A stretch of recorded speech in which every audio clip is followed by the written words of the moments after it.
যত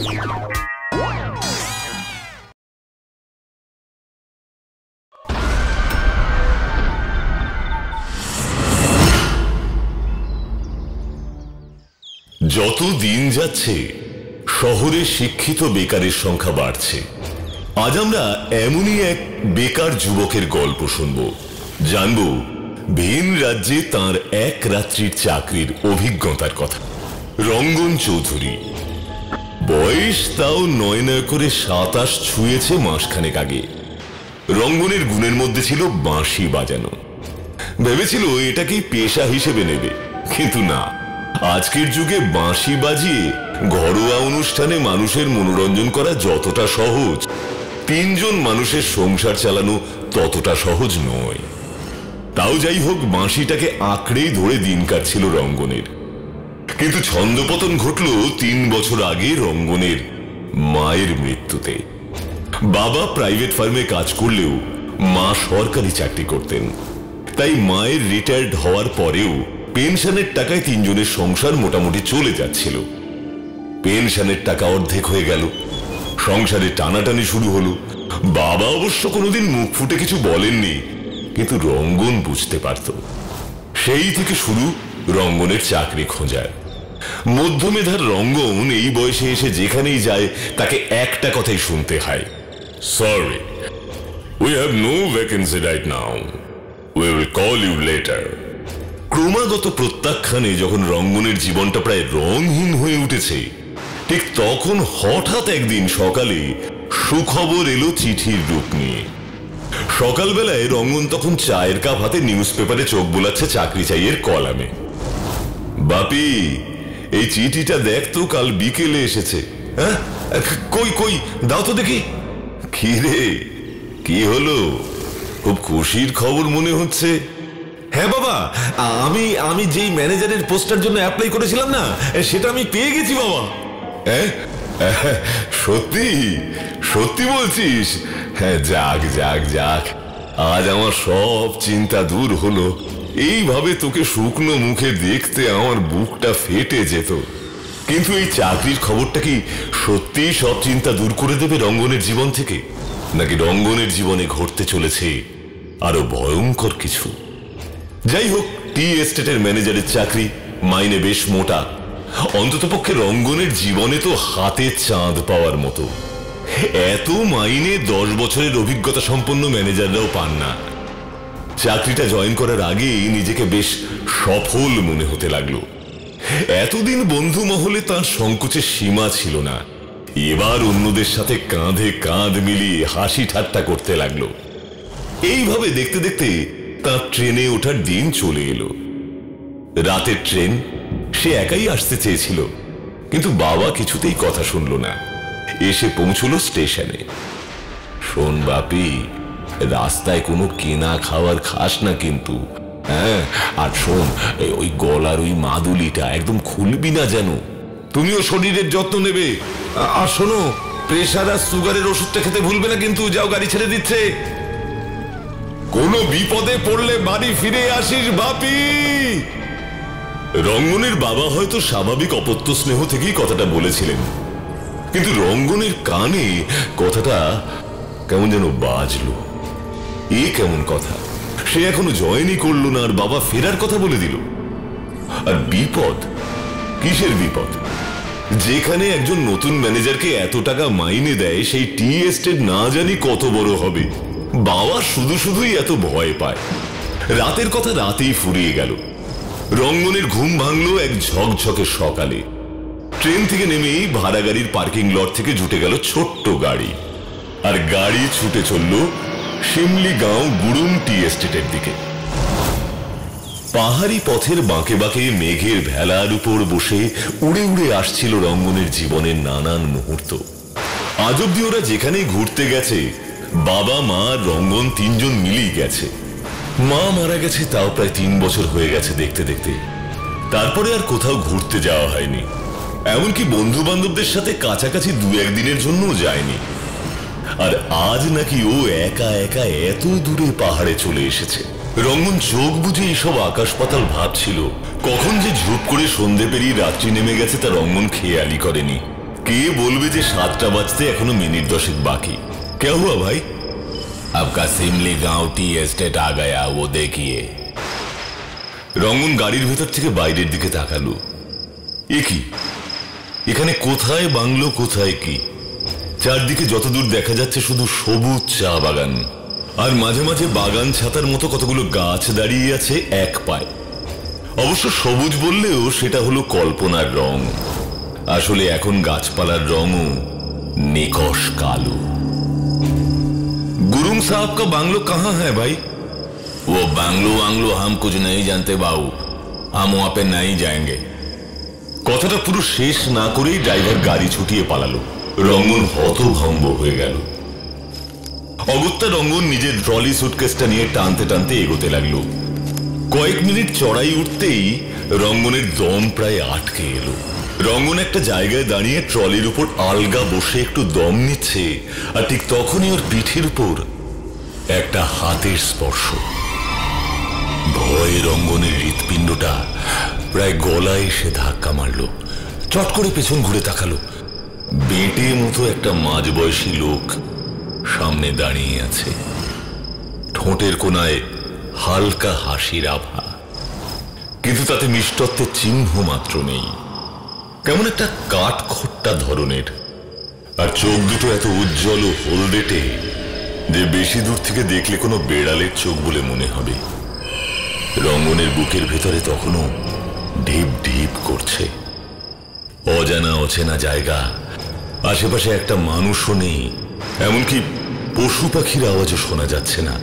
এখানে যদি এই লোকটা তার টাকা পয়সা লুট করে তাকে খুন করেও চলে যায়, কেউ কোনোদিন তার খোঁজ পাবে না। कहाँ जा रही बाबू? ভয়কে প্রকাশ না করে রঙ্গন একটু গলা খাকারি দিয়ে স্বতঃস্ফূর্ত গলায় কথা বলার চেষ্টা করলো। गुरुंग टी एस्टेट है ना, उसके मालिक के बांग्लो में। वहाँ क्या काम है बाबू? লোকটা যেন আরেকটু বেশি উজ্জ্বল হলো।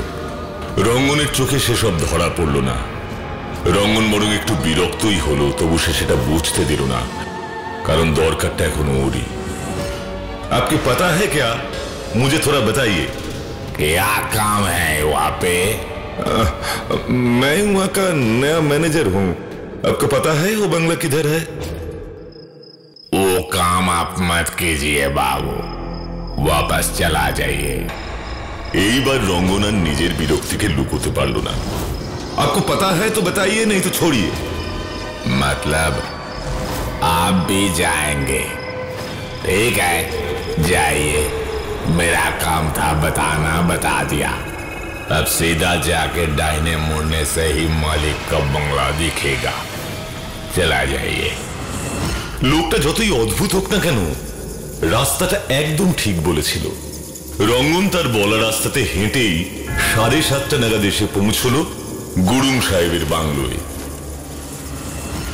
বিশাল কাঠের বাংলো, অন্ধকার হলেও বাড়ির বাইরে আবছা মায়াবী আলো জ্বলছে বাংলোর বাইরে। আর বাংলোর সীমানার বাইরে থেকে দেখা যাচ্ছে একটা বিশাল কুকুর ঘুরে বেড়াচ্ছে ভেতরে। রঙ্গন বিশাল কাঠের গেটটা ধাক্কা দিয়ে ফাঁক করতেই কুকুরটা চিৎকার করে উঠল, আর তার সঙ্গে ধেয়ে এলো খাঁটি ইংরেজি উচ্চারণের একটি বাক্য। Who is there? I am Mr. Rangan Chaudhary, the new manager of Gurung Tea Estate. Can I meet Mr. Gurung? Murli, tiger को अंदर ले जाओ, नया मैनेजर आया है। आजा टाइगर। हाँ मिस्टर गुरुंग, तो आपने mister Rangan Chaudhary. Can I see your appointment later? Yes sir. Okay Mr. Chaudhary, welcome to Gurung Tea Estate. Murli will take you to the manager's guest house. Murli! Murli! नया manager को managers guest house तक छोड़ दो। जी साहब। 17-18 বছরের মুরলি আর একটা টিমে লণ্ঠনকে সঙ্গী করে রঙ্গন চৌধুরী চলল তার নতুন আস্তানার দিকে। পাহাড়ি রাস্তা, চারদিকে ঝিঝি পোকার আওয়াজ ছাড়া আর কোনো শব্দই নেই। সেই নিস্তব্ধতাকে খান খান করে মুরলি হঠাৎ কথা বলে উঠল। शहर में तो बहुत काम आछे बाबू, फिर भी आप लोग यहाँ क्यों चले आते हो? मतलब मेरी बात मानो तो अभी यहाँ से भाग जाओ, यहाँ नौकरी मत करो। अच्छा, तुम मिस्टर गुरुंग को क्या बोलोगे? वो मैं बोल दूंगा आप डर के भाग गए, लेकिन आप काम मत करो, आप यहाँ से चले जाओ, आप यहाँ काम नहीं कर पाओगे। প্রথমে ছেলেটার কথাটাকে হালকা ছলে নিলেও রঙ্গনের এবার একটু রাগই হলো। এই পাহাড়ি লোকেরা তো বড্ড হিংসুটে। তখন সেই লোকটা আর এখন এই মুরলি সবাই ওকে কাজটা করতেই দিতে চাইছে না। ও আর কোনো কথা না বাড়িয়ে চুপচাপ হাঁটা লাগালো। আর ঠিক তখনই ঘটলো দুর্ঘটনাটা। একটা বড় পাথরের চাই উপর থেকে গড়িয়ে রঙ্গন আর মুরলির মাঝখান থেকে গিয়ে বাঁ দিকে খাদে পড়ে গেল। দুজনেই চমকে উঠল, কিন্তু কয়েক মুহূর্তের মধ্যেই রঙ্গন সামলে নিল। मैंने बोला था ना साहब, ये देखो शुरू हो गया, भागो साहब, यहाँ से भागो। মুরলির কাঁদো কাঁদো গলায় কথাটা শুনে রঙ্গন একটু গম্ভীর ভাবে বাংলাতেই কাটা কাটা ভাবে বলল, আমি শহরের লোক হয়ে যদি ভয় না পাই, তাহলে পাহাড়ের লোক হয়ে এই সামান্য পাথর গড়িয়ে যাওয়াতে ভয় পেয়ে গেলে? যাকে রাত বাড়ছে, তাড়াতাড়ি পা চালাও, চাকরিটা আমি করবই। রঙ্গনের দৃঢ়তা দেখে মুরলি আর কোনো কথা বাড়ালো না, আর রঙ্গনকে দ্রুত ম্যানেজার্স গেস্ট হাউসে পৌঁছে দিয়ে মুরলি ফেরার পথ ধরল। এমনকি লন্ঠনটাও সাথে করে নিয়ে গেল না, যেন ওই গেস্ট হাউস থেকে পালাতে পারলেই বাঁচে। রঙ্গন আর সময় নষ্ট না করে নিজের ঘরে এসে ঢুকল। কিন্তু এ কি, ঘর তো একদম ফিটফাট। ঘরে এতদিনের কোনো ধুলোবালি নেই, পরিপাটি বিছানা, পায়ের কাছে দুখানা গরম কম্বল ভাঁজ করে রাখা, বেডসাইড টেবিলে জগের মধ্যে জলও রাখা রয়েছে। বাহ, এ যে খাসা ব্যবস্থা! শুধু এই ঠান্ডায় এখন যদি এক কাপ গরম গরম চা পাওয়া যেত, তাহলে জমে যেত। কথাটা ভাবতে না ভাবতেই পেছন থেকে সন্ধ্যের সেই কর্কশ গলাটা ভেসে এলো, साहब ये लीजिए आपका गर्मा गर्म चाय। রঙ্গন চমকে উঠে পেছন ফিরে তাকালো। এদের সেই সন্ধ্যাবেলার অদ্ভুত লোকটা, একই পোশাক, হাতে এক কাপ ধোঁয়া ওঠা চা। তুমি তুমি এখানে কি করছো? কি আর করব সাহেব, पहले যা করতাম তাই করছি, মেঞ্জাল সাহেবের দেখাশোনা করছি। কিন্তু তুমি যে বললে আমাকে এখানে কাজ না করতে, তা তুমি নিজেই তো এখানে কাজ করছো দেখছি। আমার তো যাওয়ার উপায় নেই মেঞ্জার বাবু। ওদের এই কথাবার্তার মধ্যেই একজন বয়স্ক ভদ্রলোকের কাশির আওয়াজ পাওয়া গেল।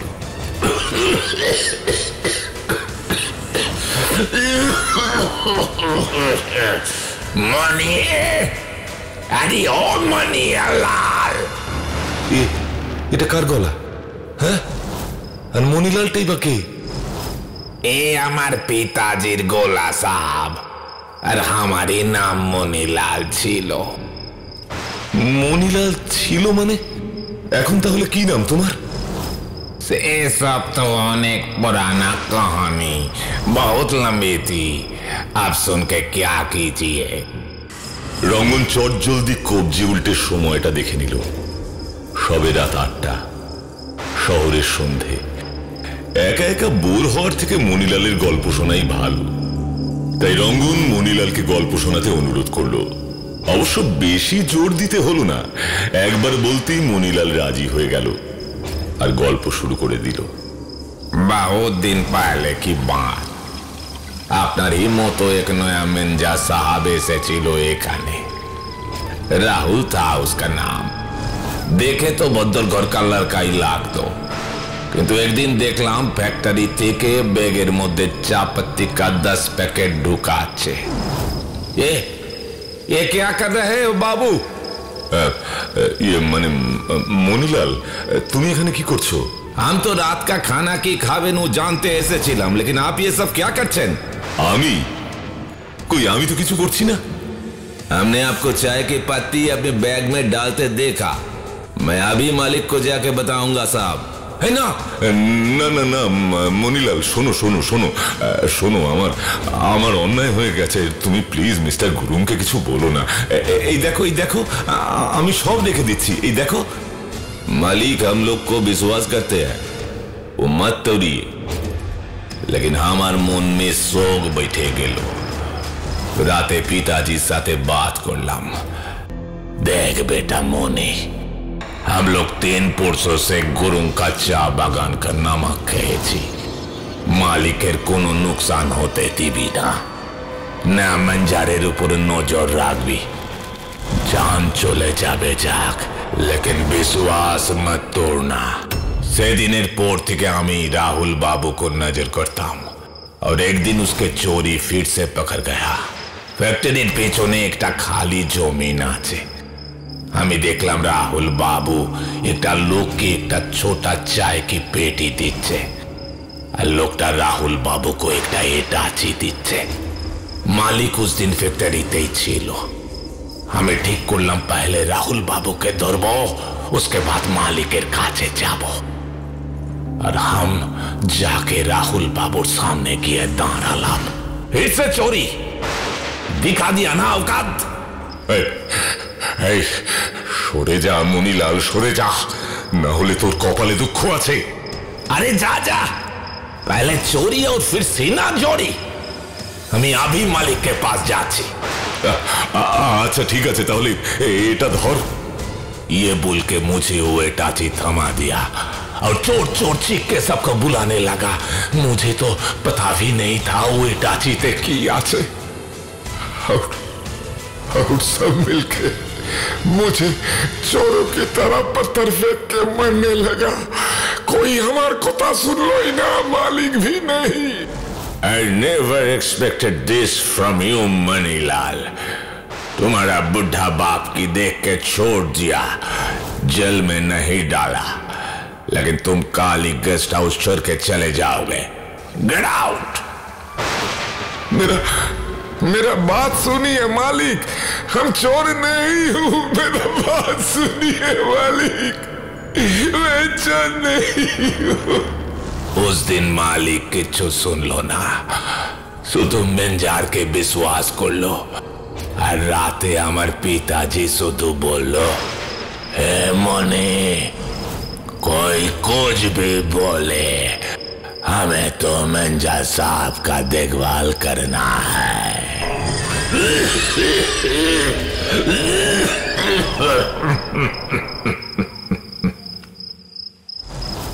তোমার বাবা তো খুব কাশছে, চলো তো দেখে আসি, দরকার হলে কাল ওষুধ এনে খাওয়াবো।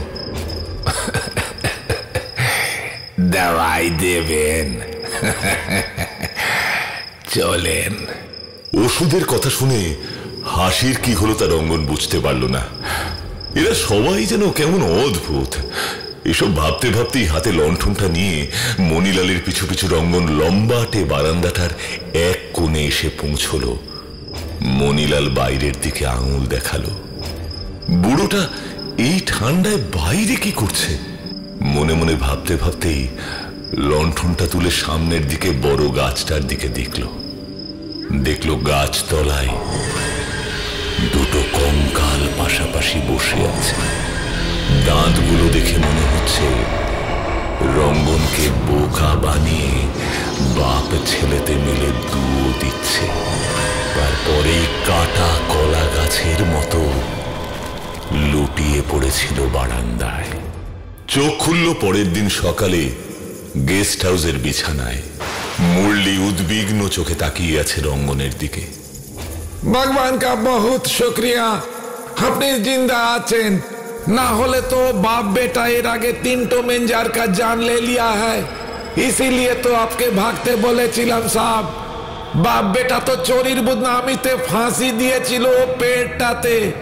রঙ্গনের মাথায় তখন আর কিচ্ছু ঢুকছে না। মনিলাল আর তার বুড়ো বাপের কীর্তির কথা শোনার কোনো আগ্রহই নেই তার। অজান্তেই তার হাত চলে গেছে গলায় বাঁধা মাদুলিতে। আর সঙ্গে সঙ্গে তার মনে পড়ে গেল ট্রেন ছাড়ার সময় বাবার বলা শেষ কথাটা, কোনো বিপদে পড়লে বাড়ি ফিরে আসিস বাপি। না, রঙ্গন তার সিদ্ধান্ত নিতে আর এক মুহূর্ত সময় নেয়নি। জিনিসপত্র প্যাক করাই ছিল। মুরলির হাতে মিষ্টি খাওয়ার 100 টাকা গুজে মিস্টার গুরুংকে না জানিয়ে তার অধীনে কাজ করারও কোনো ইচ্ছে নেই রঙ্গনের। রঙ্গন গাড়িতে বসে বাঁশি বাজাতে বাজাতে স্টেশনের দিকে এগিয়ে চলল।